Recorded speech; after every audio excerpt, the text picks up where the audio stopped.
So the first question is pretty sort of grand and it's quite an oversight question. So why is it important to monitor and control the emissions produced from combustion system? Well, that's hopefully to you now quite obvious, is that society relies heavily on combustion for energy and transport, okay? So we really, really rely on combustion. We're almost dependent on it. And so because of this, the emissions are very big. There's a lot of emissions and it's quite significant. So in order to be, global people that we are quite responsible, we need to monitor and manage these systems to minimize the human impact that we have on the globe. So we want to reduce how much damage we can actually do to the planet. It's not a great experiment to see how much this planet can take before it decides to turn on us. It's really not a smart move. So we really need to minimize this so that we can say that we've done our best and that future generations will be able to use this planet as well. Okay, so moving on. Why is CO2 a desirable emission despite its suspected contribution to global warming? I use suspected here because I know some people don't fully believe in global warming. I do, but that's okay. So why do we want it even though we think that it causes another big problem? So it's desirable for a number of reasons, and here are the reasons. It's a lot less toxic and has far fewer health implications compared to other pollutants.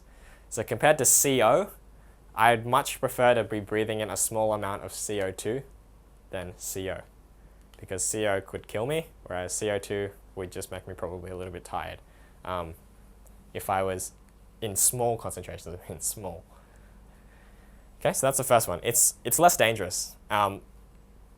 C itself is carcinogenic, whereas carbon dioxide is not carcinogenic. So you can see that there's a very, very distinct difference in their dangers. And from an energy perspective, it represents a full utilization of energy. Okay? So when you get CO2, you've used up all the energy in the fuel. It's a stable product, so that means that we know it's pretty low energy. And if we were to form other products, then they'd still have some energy that could be taken if we burn it. So in terms of energy, we really want to use it because it tells us that we've used up all the energy. We want to get CO2 because we're trying to use up all that energy. And if we have all these other products, then we know that we've got a little bit more energy still in the products. Okay, so question 8. So nitrous oxides are formed when the combustion temperatures are too high. Okay, we spoke about this. One proposed solution is to pump exhaust gas back into the combustion chamber to reduce the temperature and lower the oxygen content. What are the possible issues associated with this solution? Okay, so we've got this engine, it's running and we want to drive it around, but we're worried about the NOx. So we smartly take the exhaust pipe and pump some of the exhaust, only some of the exhaust back into the chamber where you're combusting things to lower the amount of oxygen there, as well as lower the temperature, because we know it's temperature dependent. But is there any issue with this?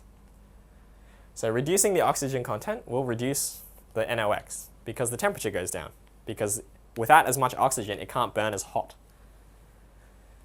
So the combustion temperature is much lower as a portion of the energy remains in the combustion products and not as heat, because it doesn't fully go to completion.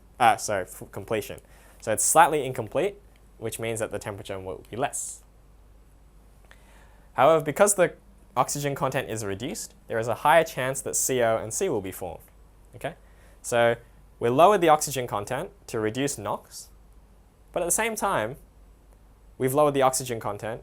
We've now increased our chance of getting CO and C.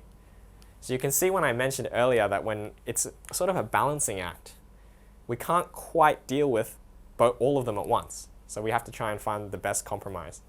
And here is one of them, a typical example of one. The NOx is high, we reduce the oxygen, then all of a sudden the C and CO go much higher, but the NOx comes much further down.